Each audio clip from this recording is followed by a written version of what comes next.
ටම අද මම ඔයාලට රසම රස කෑමක් හදන විදිහ තමයි කියා දෙන්න යන්නේ. අද මම හදන්න යන්නේ වැලි තලප. මුලින්ම මෙතන තියෙනවා තෙත හාල් පිටි ග්‍රෑම් 500ක්.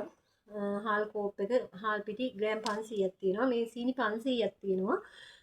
පොල් තියෙනවා ලොකු පොල් ගෙඩියකින් භාගයක්. ලුණු කුඩු තියෙනවා. මේක ගොඩක් හොඳයි රතු හාල් ගන්න තියෙනවා නම් මේ රතු සීනි රතු හාල් ඒ දෙක තමයි ගොඩක්ම හොඳ වැලි තලපවලට. මුලින්ම අපි පොල් දා ගන්නවා. පොල් ටික දාගෙන ඊට පස්සේ මේකට අපි ලුණු කුඩු මේස හැන්දක් වගේ එකතු කරනවා. එකතු කරලා මේ ටික හොඳට කවලම් කරගන්නවා. ඊට පස්සේ අපි මේකට පිටි ටික එකතු කරනවා.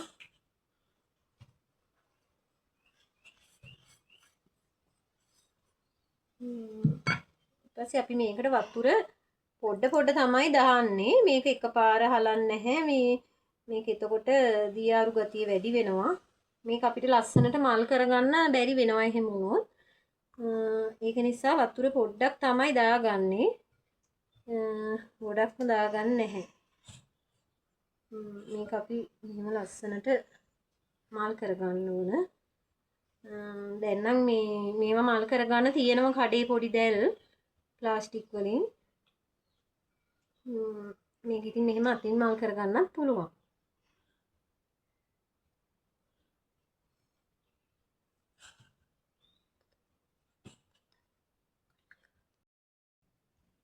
මේ තියෙන්නේ දැන් අපි මල් කරගත්ත පිටි ටික.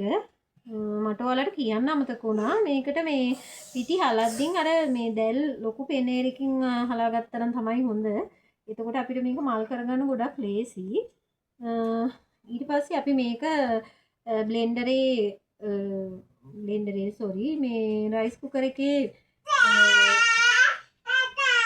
ස්ටීමරේට දාලා මේක අපිට තම්බ ගන්න පුළුවන්.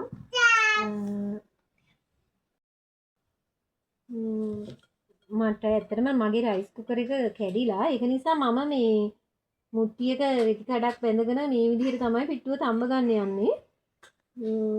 ඔයාලටත් ඉතින් රයිස් කුකර් එකේ පුළුවන් මේ විදිහටත් පුළුවන්.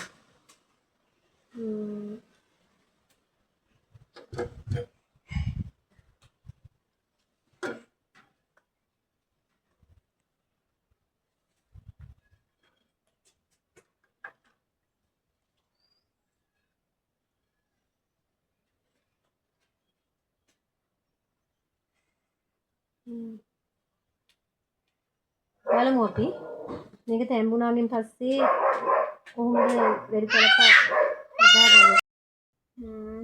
දැන් ඔන්න අපේ පිට්ටුව තැම්බිලා තියෙන්නේ. මේ පිට්ටුව දැන් මේ ඔයාලට පේනවා ඇති දැන් තැම්බිලා තියෙන්නේ. මේක මේ තැම්බෙද්දි හොඳ සුවඳක් එනවා.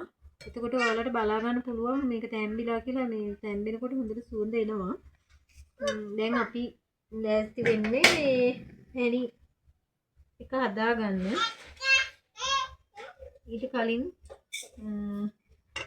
මේස හැඳි 4ක් වගේ දාලා සීනි මේක කැරමල් කරගන්නවා.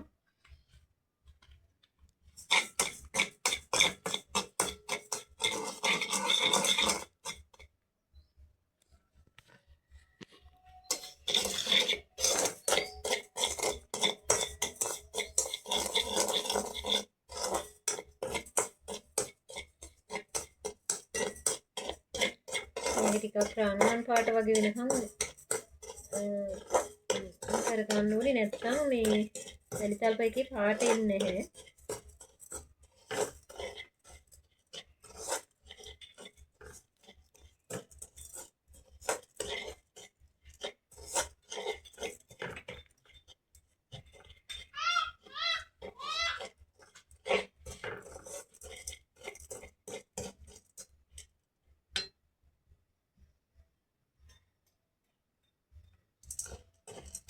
දැන් ටික ටික කැරමල් වේගෙන ඉන්නේ.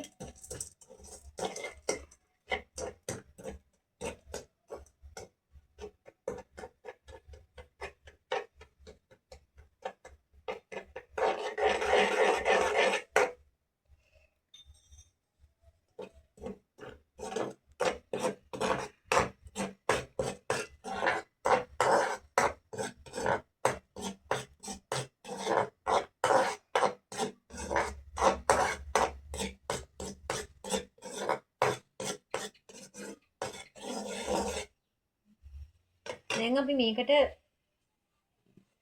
වතුර අඩු කෝප්පයක් වගේ දාලා පැණියට උණු කරගන්න. වතුර අඩු කෝප්පයක් වගේ දාලා ඊට පස්සේ අපි සීනි 500 දානවා. සීනි 500 දාලා මේක අපි හොඳට උණු කරගන්නවා. ඔයාලට මම පෙන්නන්නම් මේකේ පදම.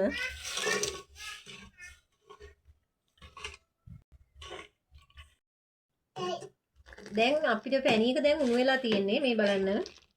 මෙහෙම පැණියක බලද්දි මෙහෙම නූල වගේ එනවා මේ. මේ පැණියක මෙහෙම නූල වගේ එක්කෙනේ නුයර කැඩි කැඩි නැතුව. දැන් පැණියක උණු වෙලා තියෙන මේ ගාන තියෙනවා නම් පැණියක හොඳට උණු වෙලා තියෙන්නේ. ඊට පස්සේ අපි පිටි ටික එකතු කරනවා එකට. මම එනසල් ටිකක් තලා ගත්තා. ඒ ටික එකතු කරනවා. ඇට බෙදලා මේකට ඔයාලට පුළුවන් මේ වැනිලා බින්දු 3-4ක් එකතු කරන්නත් පුළුවන්. මම එනසල් ටිකක් එකතු කරා. එනසල් දාලත් රසයි. දැන් අපි පිටි එක එකතු කරනවා.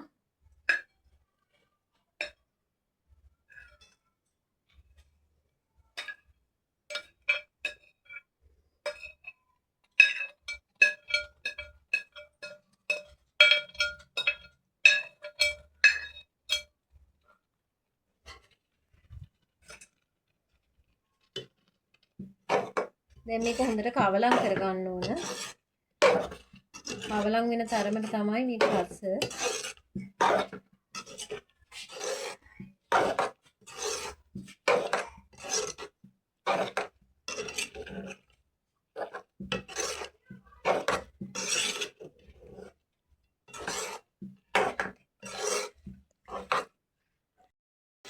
දැන් අපේ වෙල්ටල් එක උන් දැන් හරියාගෙන ඉන්නේ. මේක මේ ගාන කිට්ටු වෙනකොට මේ අතට දැනෙනවා ටිකක් තද ගතිය වගේ. එතකොට මේක ඇඳි ගෑවිලා තියෙන්නේ. මේක කවලම් වෙලා තමයි ඒක තියෙන්නේ. ඒ ඔයාලට පේන වෙති මේක ටිකක් මේ ගාන වෙලා තියෙනවා.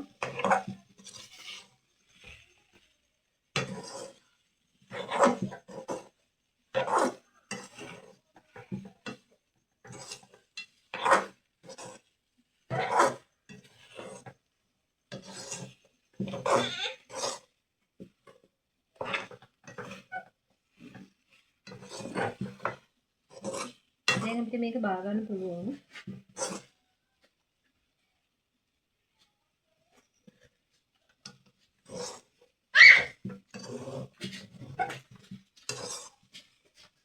දැන් අපි බාගමු.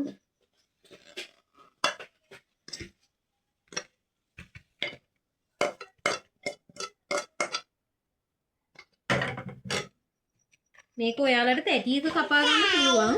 මම මේ කෙසෙල් කොලේ කපන්නේ. මම ඉස්සරින් ඉඳන් මේ කලප හදන්නේ මේ විදිහට. ඒක නිසා මම කෙසෙල් කොලේම තමයි කපන්නේ. මේක තැටියක කපා ගන්නත් පුළුවන්.